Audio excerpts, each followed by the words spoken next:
മനുഷ്യൻ തലയ്ക്ക് വട്ട് പിടിച്ചിരിക്കുമ്പോഴാണ് അവളുടെ ഒരു എന്നെ കൊണ്ടൊന്നും പറയിപ്പിച്ചേക്കരുത്.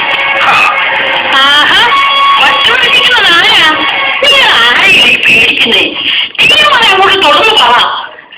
നീ എന്താ വയസ്സാവൊന്നും മിണ്ടാതിരിക്കുന്നേ? തലയിരിക്കുമ്പോ വാരാട്ടിക്കരുത് കേട്ടോ. തലകൾ രണ്ടുകൂടി ഇരിക്കുമ്പോ വാലുകൾ രണ്ട് കിടന്ന് കാവടുകളിലല്ലേ? പിന്നെ ഞാൻ എന്നാ മിണ്ടാനാ മതി? അല്ലെങ്കിൽ ഞാൻ മിണ്ടുന്നത് ഇവിടെ ആർക്കും ഇഷ്ടമില്ലല്ലോ. എന്റെ അന്നക്കുട്ടി നീയൊന്നും മിണ്ടാതിരി. റോയിച്ച, എന്റെ തീരുമാനത്തിന് മാറ്റമില്ല. നീ എന്ത് പറയുന്നു? താല്പര്യമെങ്കിൽ നാളെ തന്നെ അളന്നു വരിച്ച് ആധാരം ചെയ്തു തരാം. എന്താണ് എന്റെ തീരുമാനം? അപ്പന്റെ ഏത് തീരുമാനത്തിനും എനിക്ക് സമ്മതമാണ്. പക്ഷേ അതിനകത്തൊരു പിതാവിന്റെ നീതി വേണമെന്ന് മാത്രം. വാങ്ങിച്ചോണ്ട് പോടാ. പഠിപ്പിക്കാൻ ഇറങ്ങിയിരിക്കുന്നു. ആ തോക്കണം കൂടിയോട്ട് ചെയ്യും. അവിടുന്ന് വിടാനുണ്ടല്ലോ നീതി. കേരളം കേട്ടവർ പറഞ്ഞല്ലോ. അമ്മേ, ഞാൻ ആരെയും പഠിപ്പിക്കുകയല്ല. ഈ കാണുന്ന സ്വത്തല്ല ഉണ്ടാക്കാൻ അപ്പൻ അധ്വാനിച്ചതിന്റെ കൂടെ എന്റെ വിയർപ്പ് അധ്വാനമുണ്ട്. ഡിഗ്രി ഫസ്റ്റ് ക്ലാസ്സിൽ പാസ്സായപ്പോൾ ഗവൺമെന്റ് ഉദ്യോഗമോ ബാങ്ക് ജോലിയോ വേണ്ട, പറമ്പിൽ അധ്വാനിച്ച് പൊന്നു വിളയിക്ക് എന്ന് പറഞ്ഞ് എന്റെ കയ്യിൽ തൂമ്പ എടുത്തുന്ന അപ്പന്റെ വാക്ക് ഞാൻ നിരസിച്ചില്ല. ഞാൻ അനുസരിച്ചതേ ഉള്ളൂ. അയ്യോ പാവം, പേന പിടിച്ചവന്റെ കയ്യിൽ നിങ്ങൾ തൂമ്പ പിടിപ്പിച്ചത് മോശമായി പോയി. ഇല്ലമ്മേ, ഒരു കർഷകനായ മണ്ണിൽ അധ്വാനിച്ചത് മോശമായി പോകുമെന്ന് എനിക്ക് തോന്നുന്നില്ല. അഭിമാനമേ ഉള്ളൂ. പക്ഷെ ഞാനും കൂടി അധ്വാനിച്ച് മണ്ണ് വീഴ്ചപ്പം 5 ഏക്കറിൽ നിന്ന് വെറും 40 സെന്റ് എനിക്കെന്ന് കേട്ടപ്പം അതിന് മാത്രമേ ഉള്ളൂ. റോയിച്ച, തർക്കിക്കണ്ട. ബാങ്കിൽ നിന്ന് നോട്ടീസ് വന്നപ്പോ അവൻ ആ പൈസ അടച്ച് ഈ വീട് പറമ്പ് ഏറ്റെടുത്തത്. അത് മറക്കണ്ട. എന്റെ മകൻ സന്നിച്ചനും ഭാര്യ ലിസിയും അമേരിക്കയിൽ രാപ്പകൽ അധ്വാനിച്ച പൈസയാ ബാങ്കിൽ കടം വീട്ടാൻ എടുത്തത്. കടം അതെങ്ങനെയാ വന്നത്? സണ്ണിയെ പഠിപ്പിക്കാനും പിന്നെ പുന്നാര മോൾ ലില്ലിക്കുട്ടിയെ 10 ലക്ഷം രൂപയും 101 പവൻ സ്ത്രീധനവും കൊടുക്കാനല്ലേ ബാങ്കിൽ നിന്ന് കടമെടുത്തത്? അല്ലാതെ റോയിച്ചിന് മാളിക പണിയാനൊന്നും അല്ലല്ലോ. നിങ്ങൾ തിരക്കാതെ പോടി. ശവങ്ങൾ തൃപ്തിയായില്ലേ? ഇനി ചൂലെടുത്ത് അടിച്ചിറക്കുന്നതിന് മുൻപ് ഇറങ്ങിക്കൂടെ? നമുക്കൊന്നും വേണ്ട റോയിച്ച.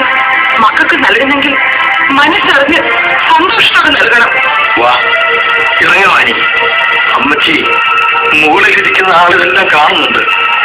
ആ ആള് നീര് നിവർത്തിച്ചുകൊള്ളും. ഞങ്ങൾക്കൊന്നും വേണ്ട. വെറും കൈയോട് ഞങ്ങൾ ഇറങ്ങുക.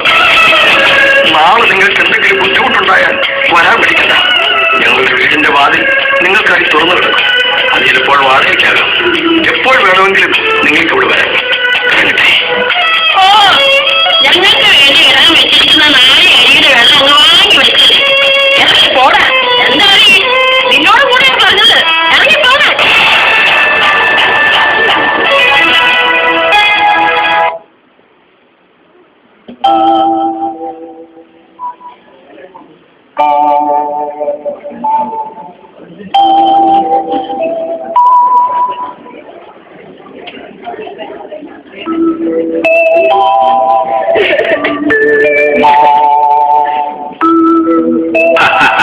അല്ല, ഇതാരും റോയിച്ചനോ? മാമ, എന്നാടോ തന്നെ ഇവിടെയും കാണാനില്ലായിരുന്നല്ലോ. കുറെ നാളായല്ലോ കണ്ടിട്ട്. അത് അറിഞ്ഞിടോ റോയി, വാടക വീടാണെങ്കിലും തനിക്കിപ്പോ സ്വസ്ഥതയില്ലേ? ഇന്ന് ആത്മാർത്ഥതയ്ക്കോ ബന്ധങ്ങൾക്കോ ഒന്നിനും വലിയ വിലയില്ലടോ. എല്ലാം പണത്തിന് പിന്നാലെയല്ലേ.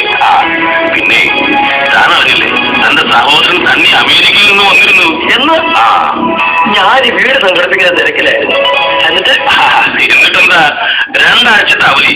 അവന്റെ അമ്മായിയപ്പം മരിച്ചതിന് വന്നതാ കുടുംബമായിട്ട്. വന്ന കൂട്ടത്തിൽ അവൻ നിങ്ങളുടെ വീട് സ്ഥലവും കച്ചവടമാക്കി. ഫ്ലാറ്റ് പണിയാനാണെന്നാ കേട്ടത്. മുഴുവനും വിറ്റു. അവൻ ഇനി ഇങ്ങോട്ടില്ലെന്നാ കേൾവി. അപ്പോ അപ്പച്ചനും അമ്മയും അവൻ കൊണ്ടുപോവായിരിക്കും. മിക്കവാറും. എടോ റോയി, അവൻ അവിടെ നിൽക്കുന്നത് തന്നെ അവളുടെ കെയർ ഓഫിലാ. അപ്പോ അവള് പറയുന്നത് കേൾക്കുന്നതല്ലേ അവന്റെ തടിക്ക് നല്ലത്. അവന്റെ അമ്മായി അമ്മയെ തൽക്കാലം അങ്ങ് കൊണ്ടുപോകും. പിന്നെ അപ്പനെയും അമ്മയെയും 5 ലക്ഷം രൂപ അടച്ച് ഹെവൻലി പാലസിലാക്കും. എവിടെ? Heavenly palazzo? ഹെവൻലി പാലസ് എന്ന വൃദ്ധതടത്തിൽ സ്വർഗീയ സുഖങ്ങളോടുകൂടി ശിഷ്ടായിട്ട്. മാമാ, ഇല്ല, ഞാൻ സമ്മതിക്കില്ല. മാമനൊന്ന് പറ, വേണ്ടത് പോകണ്ടത് ഞാൻ നോക്കിക്കൊള്ളാം. ചെറുതെങ്കിലും വാടകയ്ക്ക് ഒരു വീട് നിൽക്കുന്നുണ്ട്, ഞാൻ പൊന്നുപോലെ നോക്കിക്കൊള്ളാം. പ്ലീസ്. മോനെ റോയിച്ച, ഞാൻ പറയാം, നീ അവരെ ഇങ്ങോട്ട് കൊണ്ടുവരണം. സമ്പത്തിന്റെ ഗർവ് നാശത്തിന്റെ മുന്നോടിയാ. കടമ മറന്ന് പ്രവർത്തിക്കുന്നവൻ നാശത്തിന്റെ പുത്രനാ. കരയാതെ